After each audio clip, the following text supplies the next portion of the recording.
Pues, ¿qué tal? Sean bienvenidos a esta sesión de trabajo.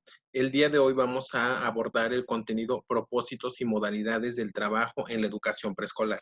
Mi nombre es Edgar Cabrera Álvarez y vamos a trabajar con la unidad de aprendizaje didáctica para la educación preescolar. Hasta el momento nosotros hemos hecho ya un recorrido y hemos abordado lo que entendemos por educación preescolar. Y nos dice que la educación preescolar pues es ese nivel educativo que antecede a la educación primaria. Atiende principalmente a niños de entre 3 y 5 años de edad y generalmente se imparte en 3 grados escolares. La educación preescolar corresponde a lo que nosotros conocemos como educación obligatoria y como educación básica. En México entendemos que la educación preescolar, o también es conocida como jardín de niños, la entendemos como ese espacio donde se crean oportunidades de aprendizaje o situaciones de aprendizaje donde los niños pueden desarrollar ciertas capacidades para que éstas en conjunto desarrollen lo que se conoce como competencias. Una competencia en sí va a ser ese conjunto de conocimientos, de habilidades y actitudes que van a permitir que los niños hagan una movilización de esos saberes para resolver problemas. Estas competencias o estos conocimientos que tienen los niños en diferentes áreas del desarrollo forman parte de lo que nosotros conocemos como desarrollo íntegro o desarrollo integral. Para que nosotros logremos este desarrollo integral, pues vamos a trabajar o vamos a abordar diferentes áreas de desarrollo, como lo es la socioafectiva, la comunicativa, la motriz y la cognoscitiva. Va a ser la importancia o por qué es importante que los niños cursen la educación preescolar? Bueno, porque se considera que esta etapa es una etapa primordial para que los niños puedan desarrollar o puedan desenvolverse tanto en el entorno educativo como en el entorno social. Además de que va a brindar las herramientas necesarias para la formación de valores, creando y brindando en ellos oportunidades para que ellos puedan convivir y puedan relacionarse con otros y de esta manera favorecer la construcción de sus conocimientos y también puedan desarrollar habilidades de responsabilidad y de crítica. Este nivel educativo se enfoca principalmente en el desarrollo del lenguaje y como lo señala el programa de estudios, este desarrollo del lenguaje debe de potenciar específicamente lo que nosotros conocemos como oralidad, que es uno de los ámbitos que se abordan en este nivel educativo. Entonces, a partir del lenguaje y del desarrollo de las capacidades para aprender de manera permanente, vamos a contribuir a lo que es la formación de valores y actitudes que van a ser positivas y necesarias para una sana convivencia. Nosotros conforme vamos abordando los diferentes niveles educativos y en específico, iniciando desde este que es el de educación preescolar, nosotros debemos de tomar en cuenta que es necesario que los niños puedan desarrollar ciertas habilidades y atributos que son considerados indispensables para aprender hoy en día. Entre esos atributos, pues tenemos primero que el niño aprenda a desarrollar su oralidad y su forma de escritura.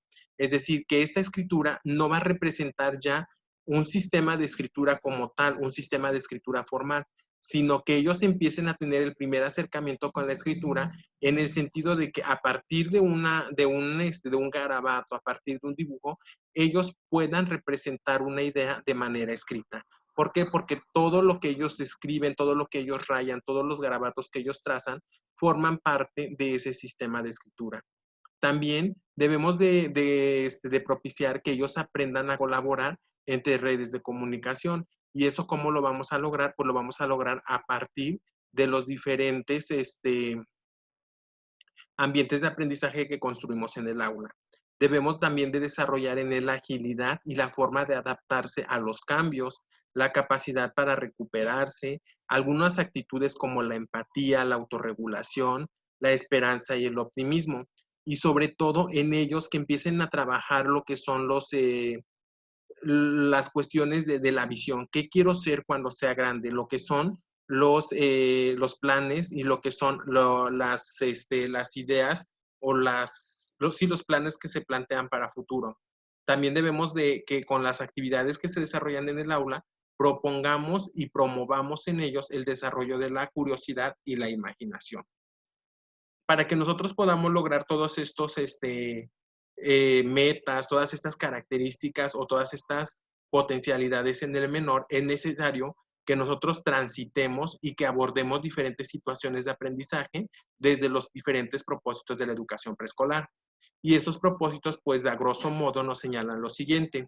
El primero es que los niños puedan desarrollar la confianza para expresarse, para dialogar y conversar en su lengua materna.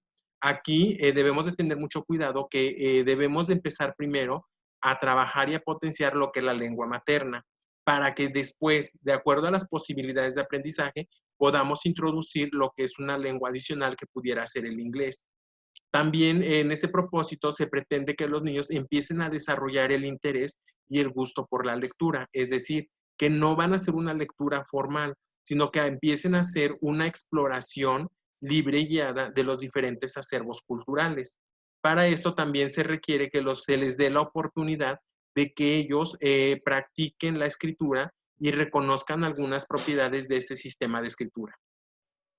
Nuestro siguiente propósito, que es el propósito número 2, consiste específicamente en que nosotros propiciemos diferentes estrategias para el razonamiento matemático.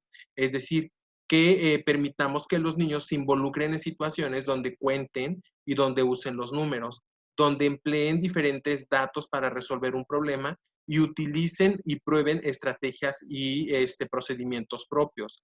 También se introduce, por ejemplo, los principios de lo que es la medición, de lo que es la medición de longitudes y la capacidad de recipientes, mediante actividades prácticas y sobre todo que ellos empiecen a poner en juego o empiecen a implementar ciertos procedimientos que les ayuden también a desarrollar las nociones de tiempo, de espacio y las nociones de conteo o del número.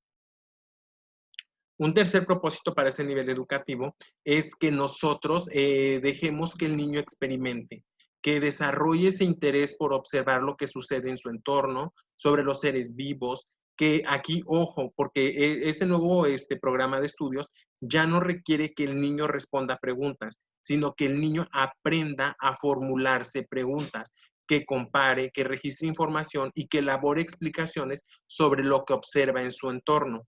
¿Para qué? Para que pueda adquirir actitudes favorables hacia el cuidado del medio ambiente.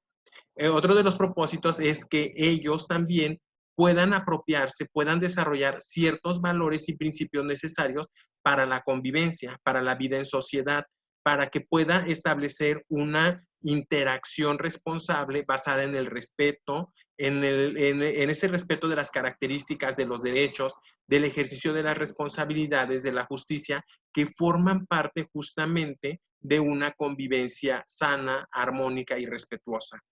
Entonces, también las actitudes y los valores, los principios forman parte de estos propósitos. Un quinto propósito nos señala que debemos de desarrollar en el niño el sentido positivo de sí mismos, que aprendan a regular sus emociones, a trabajar en colaboración y a valorar sus logros individuales y colectivos.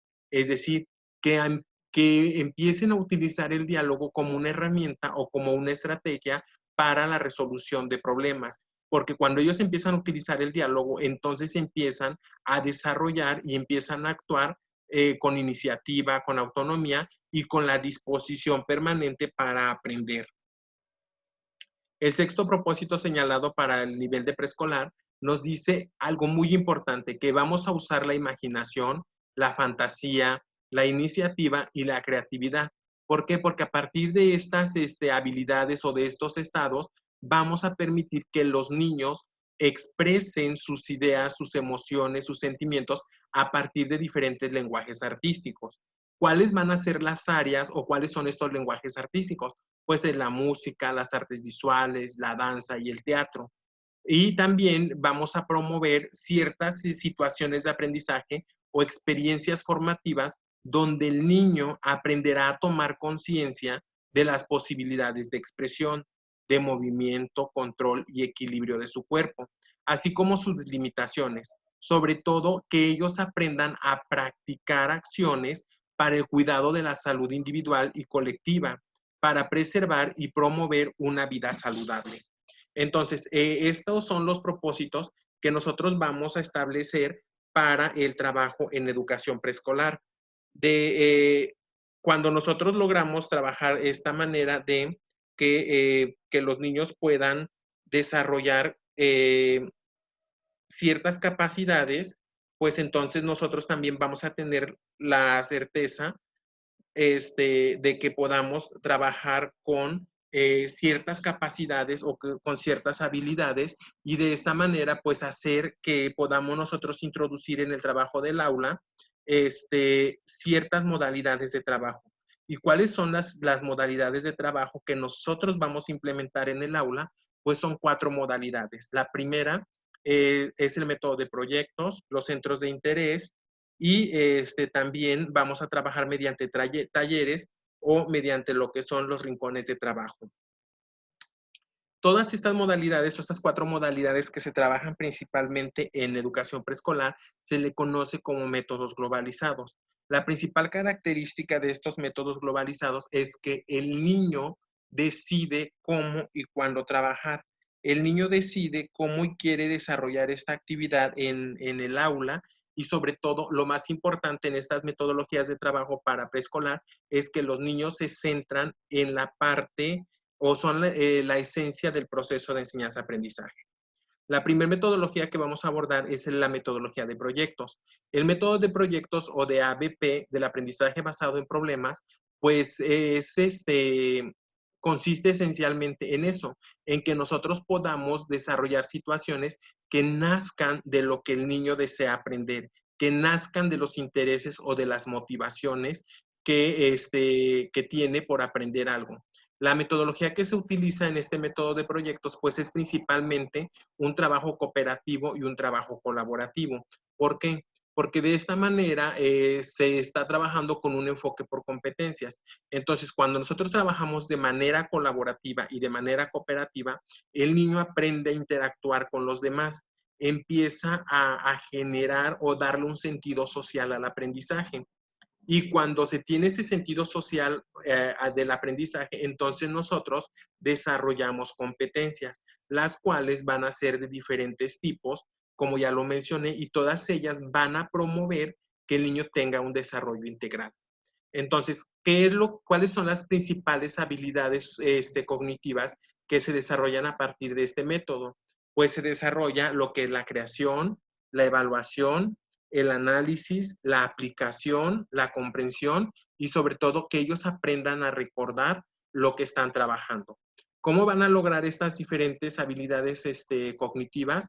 Pues las van a lograr a partir de una participación activa en lo que son los diferentes proyectos que trabajamos en preescolar, a partir de un aprendizaje activo donde el alumno sea el centro del proceso de enseñanza-aprendizaje, donde pueda haber una reflexión, donde pueda haber un razonamiento por parte del niño. Entonces, es necesario que aquí, en esta metodología, el maestro pueda y determine bien cuál es su papel como docente, porque ya no es un transmisor de la información, sino que él solamente va a guiar el proceso de aprendizaje. Pero no solamente es el hecho de que vamos a desarrollar competencias, sino que también podemos desarrollar lo que nosotros conocemos como temas transversales, lo que son las inteligencias múltiples, el trabajo con padres, la educación emocional y sobre todo un enfoque de atención a la diversidad. Entonces, el método de proyectos nace del interés del niño, nace de lo que el niño quiere hacer y a partir de él se plantea un problema al cual vamos a buscar diferentes soluciones. Otra estrategia es la de los talleres. Los talleres pues se definen como aquellas actividades que giran en torno alrededor de contenidos de una disciplina o de un área en particular. Es decir, cuando nosotros vamos a un taller, siempre vamos a producir algo. Esas características están encaminadas a que el niño conozca cómo se produce algo o cómo se genera algo en un área específica o en una materia o en una disciplina específica. Las características de los talleres es que el docente es guía en el desarrollo de las actividades. El alumno es el centro del proceso de enseñanza-aprendizaje. También aquí nos dice que hay una interacción directa con el conocimiento. Igual que en lo que es la metodología de proyectos, el método de talleres o los talleres, pues son métodos globalizados, son métodos activos, es decir, que el niño para poder generar su aprendizaje tiene que actuar y tiene que estar en constante actividad dentro de ese proceso de enseñanza-aprendizaje. Las principales funciones de los talleres es favorecer el aprendizaje de una técnica o de un procedimiento, fortalecer la relación intergrupal, formar hábitos, explorar materiales y vincular aprendizajes con el entorno de niños. Esta última función, que es la vinculación del aprendizaje con el entorno real del niño, se le conoce como aprendizaje situado. Es decir, que el niño va a generar un conocimiento a partir de la exploración de materiales, a partir de un contenido y que le va a servir para resolver algo que está sucediendo en su entorno. Tal vez no resolver, pero comprender por qué suceden ciertas cosas en su entorno. Estos talleres, lo que tienen, bueno, nosotros hemos visitado a lo mejor un taller de carpintería, de pintura, y producimos algo con un contenido o con una disciplina específica. Entonces, aquí el niño, cuando trabaja por medio de los talleres, tiene que producir algo, tiene que generar algo en su clase. La siguiente metodología son los rincones de trabajo. El rincón de trabajo se define como ese lugar permanente o no en el que se desarrollan actividades determinadas, libres o dirigidas en pequeños grupos individuales o colectivos. Cuando nosotros llegamos a un salón de preescolar, ¿qué es lo que vemos? Como que vemos diferentes espacios dentro del mismo salón con anaqueles, a lo mejor con material, porque a eso se le conoce rincones de trabajo. Por ejemplo, en un espacio están los libros de los cuentos, en otro lado están los bloques, las pelotas, el material de dramatización. A eso se le conoce como rincón de trabajo. ¿Cuáles van a ser los beneficios de que nosotros podamos trabajar con rincones dentro de un salón o del jardín de niños? Pues van a propiciar el trabajo en equipo, se fomenta el trabajo cooperativo y colaborativo, se permite la interacción, el intercambio, la convivencia y sobre todo se le asigna un valor social al aprendizaje. Se fortalecen los vínculos comunicativos y los vínculos sociales, se crea el gusto por la investigación y el descubrimiento. ¿Por qué? Porque el niño empieza a explorar. A partir de lo que él necesita, a partir de lo que él requiere, empieza a explorar y a descubrir lo que existe en su entorno. Se contribuye a la solución de problemas, se ejercitan habilidades de motricidad tanto fina como gruesa, aunque específicamente vamos a hablar de una motricidad fina porque empieza a manipular materiales, empieza a manipular texturas y esto le empieza a ayudar a la generación de ciertos conocimientos. También se incentiva el uso del lenguaje. ¿Cómo es que nosotros vamos a trabajar o vamos a organizar estos rincones de aprendizaje en el aula? Pues vamos a considerar en primer lugar cuál es el espacio que tenemos en el salón para que podamos organizar estos materiales, cuáles son las dimensiones de mi salón para montar estos rincones de trabajo. Ubicar un espacio en donde no haya muchos distractores y permita que los niños se muestren atentos a ese rincón de trabajo o a las actividades que se desarrollan en ese rincón de trabajo. Se debe de establecer un horario para el uso de los rincones de aprendizaje y estos van a estar en función de qué es lo que queremos lograr. Vamos a preparar algún distintivo que los niños puedan usar y que facilite la identificación del rincón en el que se encuentran. Es decir, que tenemos que tener un rótulo o un friso donde me asigne una idea general de lo que voy a encontrar en ese rincón de trabajo. Todos los rincones de trabajo deben de estar rotulados, deben de estar distinguidos o deben de tener un distintivo que lo caracterice como tal. Entonces, los rincones de trabajo, pues es una de las estrategias que más prevalecen en educación preescolar. ¿Por qué? Porque la mayoría de los salones están organizados de esta manera. Llegamos ahora a lo que son los centros de interés. Los centros de interés es una metodología que se utiliza en este nivel que consiste en centrar los temas de estudio en lo que nosotros conocemos como un tema de interés, es decir, de algo que le interese a los niños de acuerdo a su edad. Se da mucha importancia al desarrollo biológico y a la higiene física, por lo cual hay que crear un ambiente adecuado y estimulante. Los centros de interés se ubican en los diferentes ciclos de la etapa educativa. Es decir, no solamente lo vamos a utilizar en preescolar, e incluso nosotros podemos generar sí, podemos generar o trabajar en equipos de acuerdo a ciertos temas que nos interesen. Entonces, vamos a suponer que con estos niños de preescolar nosotros les preguntamos, ¿a ti qué tipo de música te gusta? ¿A ti qué tipo de actividades te gustan? Entonces, de acuerdo a los gustos o preferencias que tengan los niños, formamos un equipo de trabajo y de eso va a depender el producto que van a entregar. Por ejemplo, vamos a suponer, si vamos a trabajar oficios y profesiones, por ejemplo, pudiéramos estar dividiendo el grupo de acuerdo a lo que ellos quieren ser, de acuerdo a su proyecto de vida, si quieren ser médicos, enfermeras, maestros, mecánicos. Entonces, a partir de eso, podemos hacer que ellos generen una exposición o que investiguen con sus papás qué hacen ellos o cuál es la función de estos profesionistas o de estos oficios que ellos han seleccionado. Y a partir de ello formamos un centro de interés, es decir, que todos los niños concentrados en ese equipo van a ser parte justamente de algo que los interesa o de algo que los tiene en común. Para esto nos dice que estas metodologías que estamos implementando en educación preescolar tal vez pertenecen a las metodologías de la escuela nueva, pero en realidad empezaron a utilizarse desde 1920 en Estados Unidos y solamente estamos viendo qué tanto las podemos adaptar o cómo las podemos vincular con lo que es el trabajo de educación preescolar en nuestro país. Bueno, pues esto ha sido todo lo que corresponde a este contenido temático. Me despido de ustedes y les envío un cordial saludo.